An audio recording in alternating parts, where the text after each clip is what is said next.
Bismillahirrahmanirrahim. Assalamualaikum warahmatullahi wabarakatuh. Halo semuanya, saya Tasyidah Rahmania Biari dengan nomor NIM 18070160059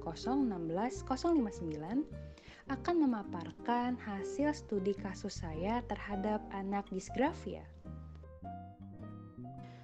Sebelum saya memulai pemaparan, saya ingin memberitahu kepada teman sekalian bahwa sumber data pada studi kasus saya kali ini berdasarkan kepada studi analisis yang ditulis oleh Saudari Merina Dira Araswati dari jurusan Pendidikan Guru Sekolah Dasar, Fakultas Keguruan dan Ilmu Pendidikan di Universitas Muhammadiyah Surakarta dengan judul Studi Analisis tentang Anak Disgrafia serta upaya mengatasinya pada siswa kelas 1 SD Muhammadiyah 6 Kampung Sewu Surakarta tahun ajaran 2015 hingga 2016. Oh iya, sebelum kita lanjut ke studi analisa terhadap anak disgrafia, saya terlebih dahulu akan memberikan sedikit insight tentang disgrafia itu sendiri. Baik, jadi apa disgrafia itu? Disgrafia adalah kesulitan yang melibatkan proses merepresentasikan atau menjelaskan kembali simbol-simbol bunyi menjadi simbol huruf atau angka. Sandrock juga memberikan definisi bahwa disgrafia merupakan kesulitan belajar yang ditandai dengan adanya kesulitan dalam mengungkapkan pemikiran dalam komposisi tulisan. Intinya adalah disgrafia merupakan kesulitan dalam kegiatan menulis. Pada umumnya, gangguan ini sering sekali dikaitkan dengan disleksia. Karena mayoritas anak-anak disleksia sering ditemukan tidak bisa menulis juga. Padahal disgrafia tidak memiliki kaitan dengan kemampuan lainnya. Anak disgrafia bisa saja normal, seperti fasih dalam berbicara, bahkan normal dalam keterampilan motorik lainnya. Namun, mereka akan mengalami hambatan ketika mereka melakukan kegiatan menulis. Baik, sekarang kita masuk ke studi kasusnya ya. Dalam studi yang ditulis oleh Saudari Marina, terdapat 4 subjek anak disgrafia yang diteliti. Dan pada kali ini saya akan memilih Nabil Adnan sebagai subjek saya. Nabil Adnan, berjenis kelamin laki-laki, asal Kampung Sewu Surakarta, kelas 1 SD dan diperkirakan memiliki umur 6 hingga 7 tahun. Subjek bersekolah di SD Muhammadiyah 6 Surakarta. Gejala perilaku. Terdapat 5 perilaku yang muncul dari subjek. Yang pertama, subjek sulit berkonsentrasi pada saat proses pembelajaran berlangsung. Yang kedua, subjek lamban dalam mengerjakan soal latihan dan menulis. Yang ketiga, subjek cenderung lebih suka bermain dibandingkan belajar saat berada di rumah.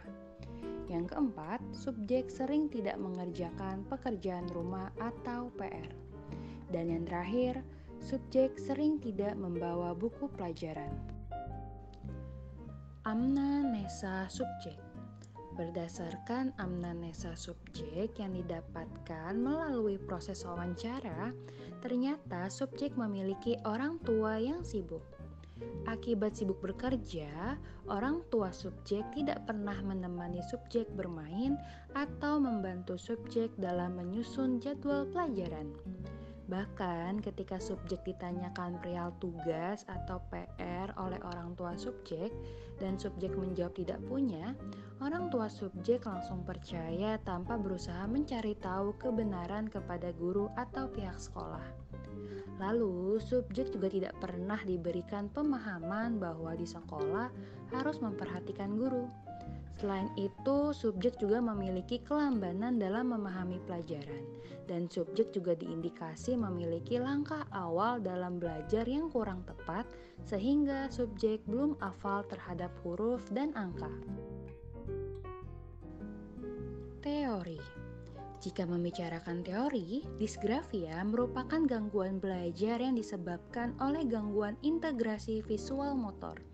Jadi, anak tidak mengalami gangguan penglihatan atau gangguan motorik, tetapi anak tidak mampu mengalihkan informasi visual ke sistem motorik sehingga anak tidak mampu menulis atau menyalin huruf ataupun angka. Namun, jika ditinjau dari amnanesa subjek, di mana subjek tidak diberikan pemahaman dan pengajaran yang tepat, hal tersebut sejalan dengan teori yang diungkapkan oleh Abdurrahman pada tahun 1998 bahwa salah satu faktor yang menyebabkan anak mengalami kesulitan dalam menulis adalah kesalahan dalam memberikan pengajaran di awal, terutama dalam belajar menulis. Selain itu, sejalan dengan hasil amnanesa subjek yang mengatakan bahwa subjek memiliki kelambanan dalam memahami, menurut pendapat Lerner pada tahun 2000 bahwa disgrafia juga disebabkan oleh gangguan anak pada memahami instruksi. Selain teori yang telah dipaparkan pada slide sebelumnya, dalam studi analisis yang ditulis oleh saudari Merina, ternyata terdapat penyebab lain yang dapat menyebabkan anak mengalami disgrafia, yaitu kurangnya perhatian yang diberikan orang tua dan tidak adanya komunikasi antara guru dan orang tua dalam mengatasi hal tersebut. Lalu, bagaimana penanganannya? Banyak sekali para ahli yang berlomba-lomba untuk menemukan solusi dalam memberikan penanganan yang tepat bagi anak disgrafia. Salah satunya yang dikatakan oleh Yusuf pada tahun 2003 bahwa terdapat strategi penanganan disgrafia. Di antaranya seperti 1. Kegiatan pra-menulis. Kegiatan pra-menulis ini bisa dilakukan seperti latihan memegang pensil, belajar posisi duduk yang baik, dan hal lainnya seperti mengatur jarak pandang mata. Yang kedua, menjiplak huruf. Yang ketiga, menulis huruf balok. Dan yang terakhir adalah menulis sambung. Lalu Astuti tahun 2003 juga memberikan saran cara menghadapi anak disgrafia. Dan saran tersebut sebagai berikut. Yang pertama, pahamilah anak. Pahami anak yang dimaksud adalah jangan membandingkan anak dengan orang lain. Seringkali ditemukan fasilitator pendidik dan orang tua membandingkan anak disgrafia dengan anak lain. Maksud hati memberikan motivasi terkadang membandingkan justru memberikan tekanan terhadap anak. Yang kedua, berikan kesempatan untuk menulis. Biarkan anak disgrafia untuk belajar menulis.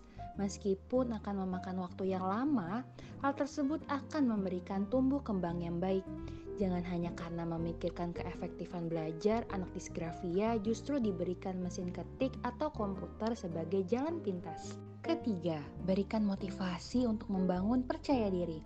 Hal ini sangat penting, baik untuk anak disgrafia ataupun anak yang normal. Membangun kepercayaan diri pada anak dengan memberikan pujian atau apresiasi mampu membentuk anak untuk semangat dalam belajar dan berhasil. Dan yang terakhir adalah memberikan latihan menulis secara rutin. Sudah bukan rahasia umum lagi bahwa segala sesuatu membutuhkan praktik atau latihan secara rutin. Hal ini penting untuk membantu anak terbiasa dan menjadi bisa. Selain penanganan yang telah dipaparkan pada slide sebelumnya, dalam studi analisis yang ditulis oleh saudari Merina, bahwa penanganan kasus disgrafia bisa ditangani dengan memberikan pelatihan dan motivasi kepada anak. Lalu membangun komunikasi yang baik antar orang tua dan guru agar kesulitan belajar yang terjadi pada anak dapat teratasi dengan cepat dan tepat. Setelah menganalisis kasus subjek, sepertinya sekolah dan orang tua memiliki andil besar dalam tumbuh kembang anak disgrafia. Sehingga saya memiliki beberapa saran yang bisa diterapkan baik untuk sekolah dan kedua orang tua subjek. Yang pertama, untuk pihak sekolah dapat menempatkan atau meningkatkan layanan BK. Dengan adanya fasilitas BK, sekolah mampu memberikan perhatian lebih terhadap muridnya yang mengalami masalah. Yang kedua, guru dan orang tua harus diberikan bekal pengetahuan mengenai kesulitan belajar dan gangguan lainnya. Yang ketiga, diberikan sarana prasarana. Sarana prasarana ini dapat berbentuk seperti ditempatkannya kelas sumber atau research room, di mana kelas ini berisi alat peraga atau alat permainan edukatif yang dapat membantu fasilitator pendidik dalam mengajar. Selain itu, terdapat ruang khusus untuk diadakannya diskusi tentang kasus di sekolah atau case conference, lalu bisa juga dijadikan sebagai ruang remedial bagi anak-anak yang membutuhkan. Baik, mungkin cukup pemaparan studi kasus saya terhadap anak disgrafia pada kali ini. Terima kasih telah memperhatikan video ini hingga akhir. Semoga penjelasan saya mudah untuk dimengerti dan dipahami oleh teman sekalian. Sekian dari saya dan have a nice day. Wassalamualaikum warahmatullahi wabarakatuh.